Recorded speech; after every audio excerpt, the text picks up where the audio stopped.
Support for this podcast comes from Bryn Mawr Communications. BMC produces a number of informative podcast series spanning a variety of topics in optometry. Discover a new show at itube.net/podcasts.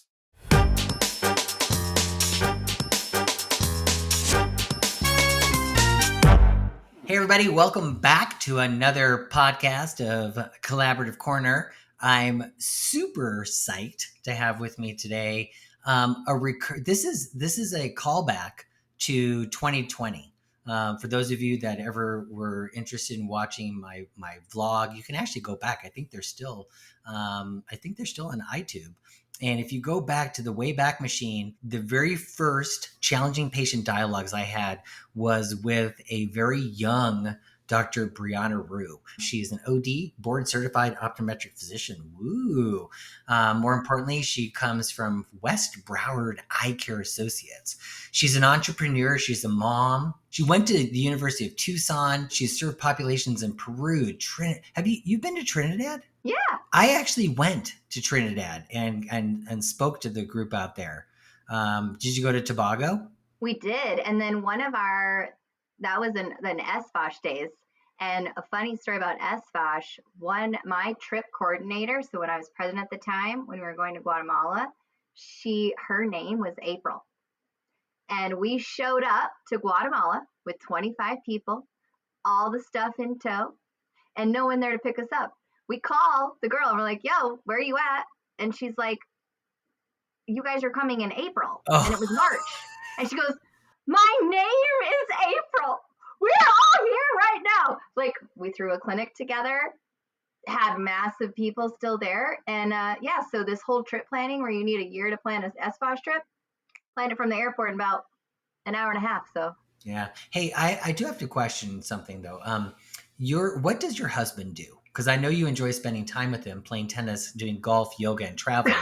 I just, off the top of my head, I figured that out. And we'll have to talk about that. And also, for those of you that are in the know, if you're enjoying that Facebook, Brianna's part of like some badass group of ODs down in Florida that go clubbing and some other stuff. Just check it out.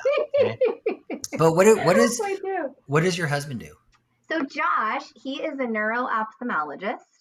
So how we met is during my rotation, I popped out of his birthday cake because you got to pay for optometry school somehow. No, that's not how I met him. I met him at his birthday dinner, actually. So that's how Josh and I met. And he came with a cat.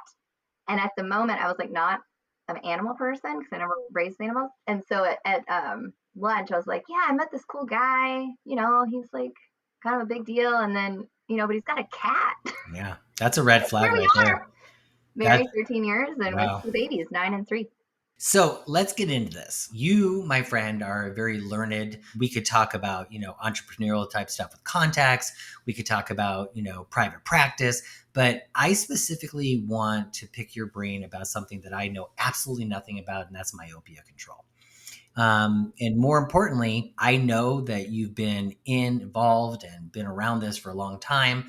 And knowing that your husband's a neuro-ophthalmologist, I kind of feel like there's some synergy between the long-term ramifications of myopia that's uncontrolled and some things your husband sees and some of the things that we see.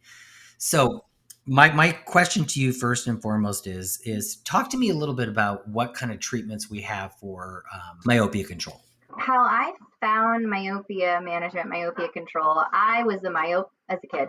So I was a minus 250, ended up being close to minus 6. Josh is a minus 650, and now presbyopic. So if anybody wants a patient, I've got one for you. And we should give him some viz. We should give him some viz. Yes. And then in 2016, when I was pregnant with my now 9-year-old, I just did a quick Google search. Is there anything I can do to, with this genetic factor play? What do we do? And I drank the Kool-Aid. I went to Vision by Design, which is going to be here actually in West Palm in the next couple of weeks. It's actually in October. And I came back and just, wow, like the US was just really, really far behind. And so in March of 2020, I got my MySight fit set. Then I was actually we were over in San Diego talking to a pediatric ophthalmologist, and I was like, hey, what do you think about this atropine? And he's like, well, I might, have been started a study here. And I was like, what? Hence, it turns out to be sygnexus. Then we don't still have spectacles yet, unless you're in Canada. We also have Ortho K, which is now approved in the US with Johnson & Johnson. And then you obviously have atropine, near time, outdoor time, all of that. So I started measuring axial length really early on. So what I want you to hear is it's just an equation, Mark. And I've got a case that we'll go through here, because now I've been seeing these kids now for years and treating them. It's really not up to you. It's up to the parents to decide if this is important to them. It's up to you to present the options, obviously decide what's best for the kid, what's best for the case. But this is a moat that you can build around your practice. But the interesting thing you just said is that it's up to the parents. And I think we live in this magical world where we think that when you tell a parent that there's something they can do for their kid, that every person's going to jump through a hoop and say, oh, do it right now. So my question to you is pretend I'm a parent and I actually care about my kid. I mean, I have 3 of them. And to be quite honest with you, I still am claiming that I don't know that I'm their father. They know who their mom is. And I mean, to this day, still, I'm just like, I know you have a favorite one. Yeah, I'm just not really sure. But my point being is, so pretend I'm a parent. How would you talk to me about trying to do, and you said myopia management. Is that what you said? Myopia management, myopia control, call it what you want. I know they all have their own connotation. I don't know, man. You're managing myopia. Okay. You're managing progression. So let's start off. Talk to me about it. Talk to me about how you're going to tell a parent. Yeah, so what I do, I walk in, I know that I'm going into a kid. So first off, on Tuesdays is our myopia day. So between 2 and 4 o'clock, those are only myopia slots. Those are only kids allowed in those slots, because it's after school, and then they start to see other kids and other parents in the waiting room. And it's showing them that this is something to our practice that we do. So I'm building momentum already in the practice. It's a community. It's like, feels like it's a myopic community. Yeah. Then the kiddo's sitting in the chair. I hand the mom a pamphlet because I already know what I'm walking into. And this is on any kid. Okay. So I use another company now called Ocumetra. So full disclosure, I'm on their board. It's a calculator now where all you're putting into it is it tells you how aggressive you need to be. So I'm not telling you that you're going to treat every kid or be aggressive on every kid. But if you have this new crystal ball with your 6, 7, 8-year-old that's going to tell you where they might be at 17 or 18, you're going to get some people to sign up. So is it based on axial length or? So it's based on both. So when we talk about the equation, you have your refractive error, you have how long the eye is. So there's 3 pieces to the equation: refraction, you have K readings, and axial length. So it's an algebra equation. If I know refractive error and I know K readings, I can determine axial length. If I know refraction and axial length, I can determine, again, where they're going to grow. So if you don't have an axial length device, that's okay. There's calculators now. As long as you have refraction and Ks, you can determine how aggressive you need to be. So for instance, I had a little girl. We started treating her 2 years ago. She was 8, Asian baby, 8-year-old. Her refraction was minus 175. At 8 years old? At 8. Wow. You know, Mark, in your heart of hearts, she's going to change. Oh, yeah. Okay, so I put her into the calculator. It projected her to be a minus 8. Oof. Because she was already an axial length is 23.4. So now I have had her in treatment for 2 years. Guess what? I just saw her back. She's now 10. Guess what her refraction still is? Well, you said still is. And that's implying that I was listening. A 175. Uh-huh. Boom. And her axial length hasn't changed. So now what I did is I put her back into the calculator. Okay. So now I got a 10-year-old. Guess what her projection now is to be? A minus 450. Get out. So I've delayed And then I do this for little ones. So if I have a 6-year-old that's a plus 50 and I don't have any built-in reserve, so a 6-year-old, so we know it's supposed to be about a plus 1.25, plus 150. No one has that reserve anymore, Mark. Nobody does.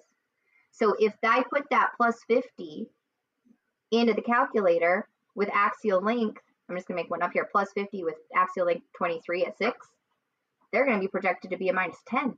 So when you're talking to parents and explaining to them that what we're trying to do is slow down the progression of this disease, do you basically let them know, what the ramifications of that means long term, like as in, retinal detachments, tears? The fact is that I think if we look at glaucoma, correct me if I'm wrong on this, but I think when you go back and look at patients that have glaucoma, 80% of them or 90% of them are myopic. Well, if you think about it, like bringing it back to that conversation you asked about Josh, right? So if that eye, think of it, soft tissue, bony orbit with muscles around it, it's got nowhere to go. So myopic patients, they become ESO because the eye's growing back into the orbit. They get kinked optic discs. You can see the pulling. They get heavy eye syndrome, or knew what heavy eye syndrome was, Mark. I was like, Josh, Well, what's I that? mean, I do, but maybe you can explain that to the So listeners. heavy eye syndrome is where the eye is so big, it's heavy, it drops, and they present with really bad double vision that you can't really treat. I think you explained that really well. That's pretty much how I would have explained it. Is that how you explain it? Yeah. So Wait, so Josh is your husband, right? yeah. So he sees a lot of these things in his neuro practice. Well, and what he sends me to, Mark, he sends me, because he gets to look at MRIs all day. So he sends me these MRIs of these really long eyeballs, because you can measure it, of like 29, 31 millimeters. Like that's a big eye. That is a big eye. So, okay, so take me back to my Asian family. She's 8 years old. She's sitting in the chair, and I'm the dad. What are you telling me we need to do now? Like, First off, if I just have a one-legger, because right there in that scenario, or a one-legger, I just got one of the parent. So I'm like, Mark, can you get your wife on the phone? Go ahead and FaceTime them right now. So now I turned you into a two-legger, because you're going to forget 90% of what I just said, as you already have in this podcast. Yeah, I pretty much did already. I thought you said kegger. I thought you were saying that's a one kegger. Because honestly, if I was managing these myopic patients, I'd be thinking it's a two kegger. It could be. I wouldn't even know where to go. And when I'm doing Ortho K that night, I'm like, do you need the bottle of wine? It's in the fridge for the night 1 through 5. Then I go into it. So look, Esther's eyes are growing faster than they should. From 8 to 12, these are her big growth years. Her feet are getting bigger. She's getting taller. We don't want the eye to get longer. So if you think of the retina, that tissue at the back of the eye, like a fitted bed sheet. If you pull that fitted bed sheet, what happens over time, that's where things pop up. We can get retinal tears. That's the side of the bed sheet popping up. We can get these micro tears in the middle. That's myopic maculopathy. There's things that we can do now to slow down progression. I put her into the calculator. Look, she's here. By the age of 18, my crystal ball is projecting her to be somewhere around a -9.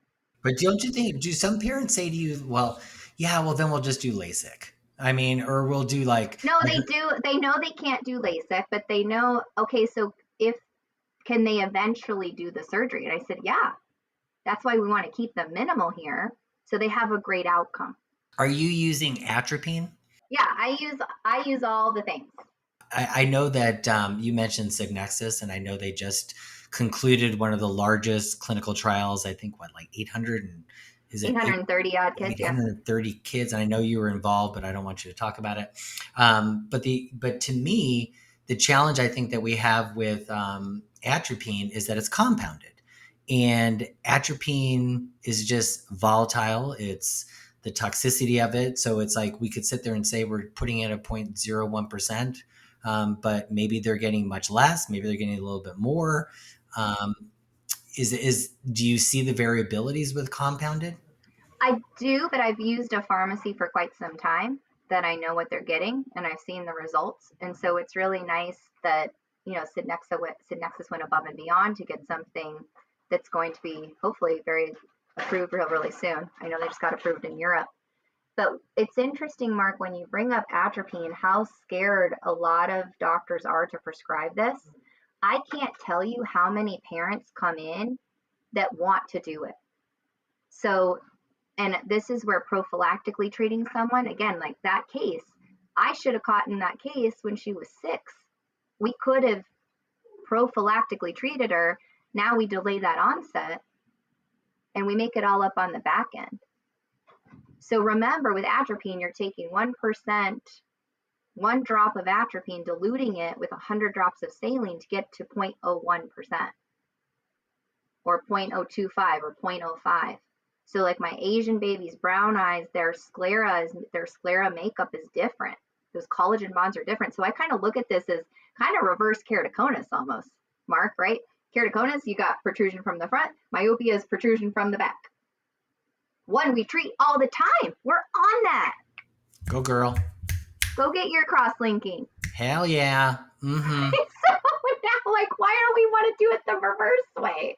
Seriously, I feel like I just want to go run outside right now and start finding kids and managing them. I mean, I turned Mark into yeah, you've like motivated a me believer. as much as, because honestly, what happens is when kids, so I mean, cataract and refractive surgery, and then our front staff doesn't know how to say no. So they're like, oh, guys, you guys see kids? And my staff is all like, sure, our doctors can. I'm like, no, your doctors can't. And so then they're sitting in my chair and I'm just like, what's up? You know what you could start doing, Mark? Like, let's jump up here. Let's see what your axial length is, and then we'll refer them to, somebody in the area. Or I could wait. So where's that calculator from? Is it, do you download it, or? It's called Ocumetra. So Okay. It's a low monthly fee. It's so easy, Mark. Yeah, that is and easy. it's fascinating where the parents, and it also helps you resell year 2, year 3, year 4. Like, this is working. Right. And you have like 80 to 100% control, like on a lot of these cases is what I'm seeing. So I'm gonna ask you then, okay, is like, what do you think your quote unquote conversion is? You see kids, you present this to the parents. Is it 50% of the parents go? I mean, not to toot my own horn, but it's like upwards of 90. Yeah, I heard that about you. I heard you're a horn tutor. But no, but that goes but that goes to the heart of the fact that it's like, you know what? You lay out to patients and to their parents the importance of managing this. I mean, I think most ODs, and I mean this generally, is we don't think of the comorbidities associated with myopia. We don't think about, all we think about is maybe stretching the retina. It's like, no, we'll worry about that when it happens. But why would we not slow down the progression so we don't worry about that? The glaucoma piece, the comorbidities. I mean, can you think of any comorbidities? It's refractive error too. Like, you'd rather do a -4 all day than a -9. You'd rather do cataract surgery on a -4 than a -9. So I think this is a mission for everybody included. So I even have LASIK surgeons referring us cases now. I have cataract surgeons referring us cases. And I'll leave you with this. So I have a mom, and parents are coming in, like, now they're pissed when doctors have not actually prescribed this. Oh, hell yeah. This is happening. Okay. So mom comes in, her daughter is 14. Okay. She's a -14. And she's been told she can't wear contacts, which we all know is BS. Of course she can wear contacts. Like, you should have seen her glasses. Beautiful young girl. But what if she had no hands? I've seen somebody put it in with their toes. Oh, okay. There is a YouTube video on there, by the way. Yeah, I want to see that. I want to see that. So mom, the whole time, was so mad. And here I'm trying not to throw anybody under the bus because I know who she was seeing. There's a pediatric ophthalmologist in the area who let her get this bad over time, because now she could have been treated at 7 or 8, because we've had the treatments and then, right? And she goes, why did no one tell me this? Why am I just finding out about this now? And what did you say? Because I know what I would say. I go, look, we just got treatments approved here. It's unfortunate, but we're going to manage her now. We're going to get her into contacts now, right? You pretty much found your home. So the mom, though, then the next time she came in was just, again, almost in tears. Like, why didn't I know about this? Why did no one tell me about this? It's almost like anything in our profession is that things that you look at and you basically say, this is so not basic, but it's just like, it's the root of what we're supposed to be doing. We're supposed to be preventative. We're supposed to be proactive and helping slow down the progression of disease. We talk about ocular surface disease, and it's like, well, why didn't somebody diagnose them? Why didn't they treat that? And I always feel horrible for patients, but this is even worse than this, because this is something that could have been managed, maybe not completely controled, but managed. Maybe she ended up as a -7. Right, which is The still living better life than is a 14. -7 versus 14. That's a big deal. Yeah, I'm getting the feels right now too. You guys can't see it, but I mean, I was tearing up a little bit, feeling for her. And you should see, like, when we put the contacts on her, I mean, because that's how I became an optometrist. I became an optometrist in 3rd grade when my mom begged my optometrist to give me contacts. Really? But you should see these cases. Like, she was so excited. Her confidence lit up. Her face lit up, right? And then here she's been told her whole life she's not a contact lens wearer. Like, So that sucks too. so do you think though that if you're going to be, because I'm excited about Signexus coming out with the first FDA approved atropine, Yeah. for the management of myopia. I'm actually really excited about it because Can we to give me, it a I think, shout out where Signexus, the name, comes from, by the way? What is it? What does it come from? So the founder of the study, his daughter's names are Sydney and Alexis. There you Sid go. Nexus. Oh, adorbs. Look at you. Entrepreneur, also historian. There you go.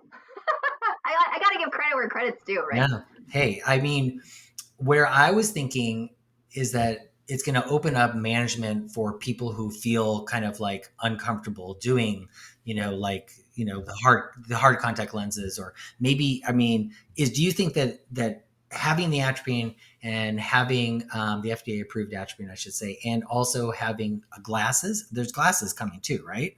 Yeah, and I think the glasses will be interesting. I think part of it's a little bit of a cop out, but we'll obviously, there's glasses kids, there's atropine kids. I think glasses and atropine are going to really merge together very nicely, because the glasses have to be on their eyes about 11 to 12 hours a day, or the efficacy goes way down.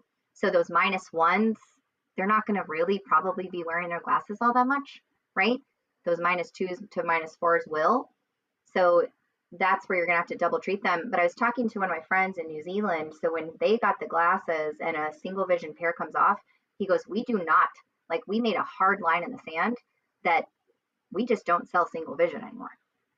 He goes, they're actually like not allowed in our practice for kids, knowing what he does. So they're taken these really hard lines, which will be interesting. But atropine is going to be a game changer here, to prophylactically treat, to catch them early. And it's really, guys, it's not these high myopes either. So if we end on a story, I was on my way to the hospital to give birth to my 2nd baby. My parents were in town for my baby shower, which I missed because he was early. And he's all healthy, but all good. And my mom calls me. She's like, hey, Brianna, I'm seeing some flashes and floaters. And I was like, are you kidding me? Like, right now. Like, you're that Friday at 4, but it happens to be I'm on my way to give birth. Sure enough, she's a -4, superior retinal tear. We sent her to get lasered that day. So she ended up with this grandbaby floater and a new grandbaby, at the same time. So it's not these big things. And how I practice every single day is realizing that in 30 years, I'm not going to be the one, or maybe I'm still the one seeing my kids, okay? But in 60 years, I'm not going to be the one seeing them. And I don't want a doctor that I could have prevented them from having what my mom went through to have to give them bad news. I love that. It's like, that's a really, really excellent way to end this, is that it's like, we as clinicians need to think forward and think about what the potential ramifications are, and try to make sure that our patients understand that we have a potential to maybe change the course, and that's awesome. You're awesome. Yeah. So that's why I do what I do, and love having podcasts like this to get it out there. And really, guys, it's super easy. You figure out what you want to bring in. You don't need a lot of equipment. It's that confidence that you bring to the parents that what you're doing is right. You ask for the sale. I mean, the money. I mean, all the wrong words to optometrists. But you're charging not for the piece of plastic. I want people to hear this too. You're not charging for the piece of plastic. You're charging for the knowledge that you invested in the equipment that you invested in. You're not charging for that contact lens. You're not charging for that pair of glasses. You're charging for the knowledge between your ears. Your Be time confident. means something too. Shoulders back. And know that you get to help change that little kid's life. Brianna, thank you for taking the time. My pleasure. Hopefully both of my listeners will have enjoyed this, and you get back to the rest of your day. Then, Thank you. Thank you. And thanks everybody for listening. We'll see you next month on Collaborative Corner.